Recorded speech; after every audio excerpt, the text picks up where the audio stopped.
मैं अमित तिवारी जी आपके पास आना चाहूंगा। राहुल गांधी ने प्रेस वार्ता की है और साथ ही कई सवाल खड़े किए हैं। सियासत जमकर हमें सदन में देखने को मिली है। मैं चाहूंगा कि इस चर्चा में राजनीतिक पैमाने सियासत ज्यादा ना करें और जो सार्थक मुद्दा है उस पर चर्चा ज्यादा हो।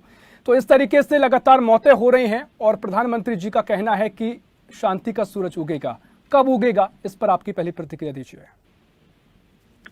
देखिए ऋषभ जी, राहुल गांधी जी और उनका पूरा जो गठबंधन है, ये इंडी गठबंधन कह लें या घमंडिया गठबंधन कह लें, इसका ना नीति है ना नियत है कि मणिपुर पे कोई सार्थक एक चर्चा हो और उस पर कोई एक सॉल्यूशन की तरफ हम आगे बढ़े। अगर ऐसी नियत होती तो वो संसद से वॉकआउट नहीं करते और अगले दिन आकर प्रेस कॉन्फ्रेंस करने का क्या मतलब बनता है।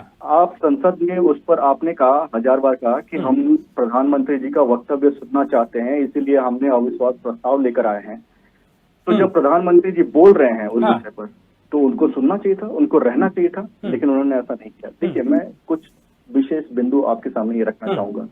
कांग्रेस पार्टी और इनका जो गठबंधन है, ये कभी भी मणिपुर हो या पूर्वोत्तर हो, इसको लेकर गंभीर नहीं रहे हैं। चाहे वो 1962 हो, जब नेहरू जी का वो रेडियो प्रसारण हुआ और जब उन्होंने पूर्वोत्तर को एक तरीके से कह दिया कि अब आप अपने भरोसे हो, भारत सरकार से कोई अपेक्षा मत रखना, या 1966 हो, जब इंदिरा गांधी ने स्वयं अपने ही नागरिकों पर एयर स्ट्राइक करा दिया, हवाई हमला करवा दिया। और ये मैं नहीं कह रहा हूं, इन्हीं के साथ गठबंधन में है।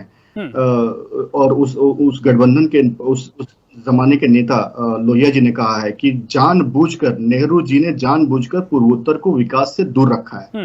ये उनके वक्तव्य हैं। तो एक हैरान कर देना वाला विषय है ऋषभ जी कि 30,000 वर्ग किलोमीटर का पूरा क्षेत्र जिसको साजिश के तहत आप विकास की मुख्य धारा से अलग रखते हैं।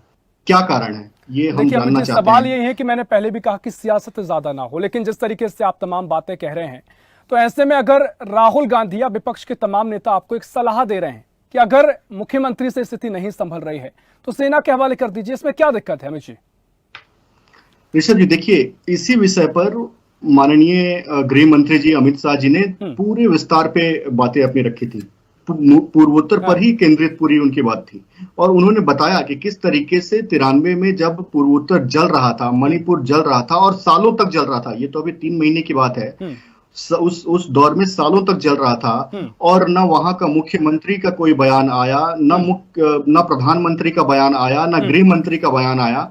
बस किसी एक एमओएस का उन्होंने बयान दिलवा दिया और अपना पल्ला झाड़ लिया। तो ये रवैया रहा है कांग्रेस का और ये हिस्टोरिकली ये प्रूफ्ड है, आपके और हमारे सामने है, जनता के सामने है।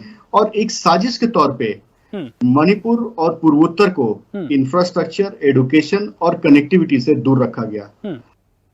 और देखिए, वहां पे इंसर्जेंसी घटनाओं को रोकने का कोई प्रयास नहीं किया गया। किस तरीके से वहां पे अलगाववाद को एक साजिश के तहत बढ़ावा दिया गया।